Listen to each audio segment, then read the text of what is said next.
福寿螺入侵中国40年，不仅危害自然环境、生态平衡，更严重的是能够引发人畜疾病，甚至致人死亡。这里是万物灵，欢迎关注熊探长，带你探索有灵万物。福寿螺原产南美洲，属于平螺科，所以又被称为大平螺。福寿螺这个听起来福气满满的名字，来自于它惊人的繁殖能力。一只福寿螺一年可以产卵320万，加上它们适应环境的能力过于突出，几乎只要一颗活体螺落水，就能短时间内挤满整片水域。福寿螺以水生植物为食，与惊人的繁殖速度配套的是它们惊人的食量。福寿螺能够啃食水生作物的精液，南方水塘里广泛种植的藕、茭白、菱角就遭了殃，最严重的会直接减产50%。更糟糕的是，南方河流密布，水系发达，福寿螺急速扩散，一不留神就进入稻田，啃食水稻幼苗，造成稻田减产。更恐怖的是，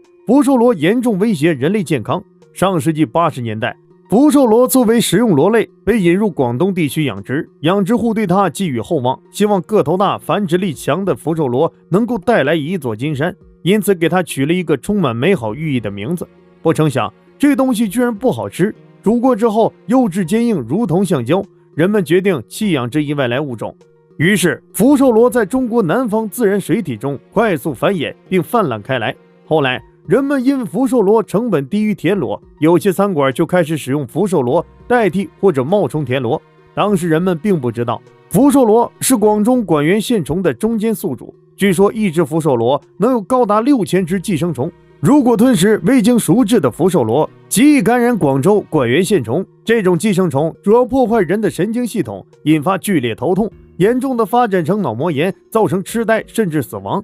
福寿螺寄生虫导致人患病的案例屡见不鲜。2006年，北京一餐馆给顾客食用福寿螺，造成87人入院，成为了当时有关食品安全的典型案例。从那时起，国家开始宣传正确食用水产生鲜，建议民众食用经高温长时间煮制的水产品，不提倡生食、断生、爆炒、醉糟、生腌等加工方式。对于消费者来说，有效区分福寿螺和田螺，能够更好地避免被寄生虫感染。区分福寿螺和田螺主要是看外形，福寿螺颜色偏黄，尾部扁圆，开口更大，鳍孔更深。这里要说明一点，福寿螺不是不能吃，本来它在南美洲也是用作食物使用的，现在在东南亚也依然被广泛食用，只是在加工处理时必须要沸水煮10分钟以上，彻底消灭寄生虫。这一要求同样适用于其他海鲜、河鲜，例如各种蚌类、小龙虾、田螺、鱼类以及一些软体动物等。尽管福寿螺可以被食用，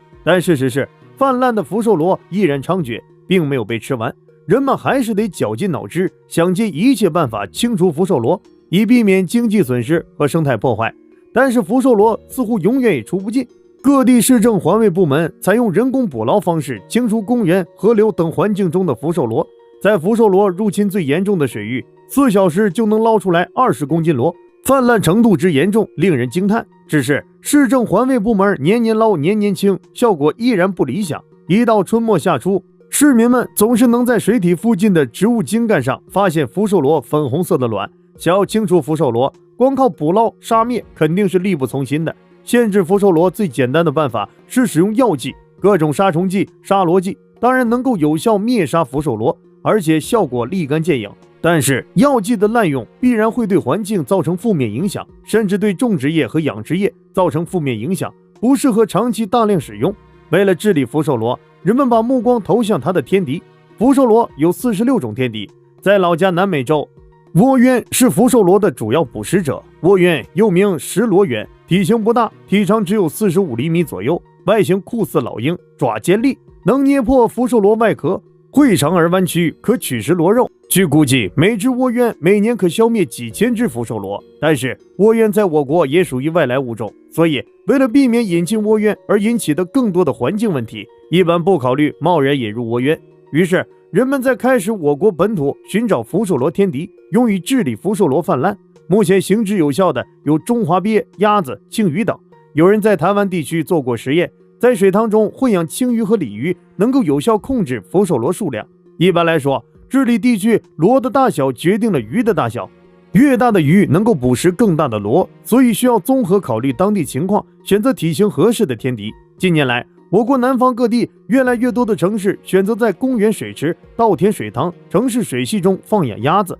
形成稻鸭共作模式，有效地控制了福寿螺泛滥速度，且环境友好，生态指标进入良性循环。除此之外，还有青蛙、泥鳅、鳝鱼、中华鳖等水生两栖类生物都有捕食淡水螺类的天性，在生态良好的环境中，也能够稳定控制福寿螺爆发式繁殖。在广西等地的茭白田中套养中华鳖，3个月观测到中华鳖对福寿螺的捕食率高达100%。即使到今天，福寿螺泛滥的问题基本解决，但它极大的危害也让相关部门不敢放松警惕，不仅一直在开展清理工作，也在大力宣传健康饮食、安全饮食，检查监督买卖福寿螺的市场。非常感谢您看完本期万不灵，欢迎点赞、评论、加关注，您的关注是熊探长探秘的最大动力。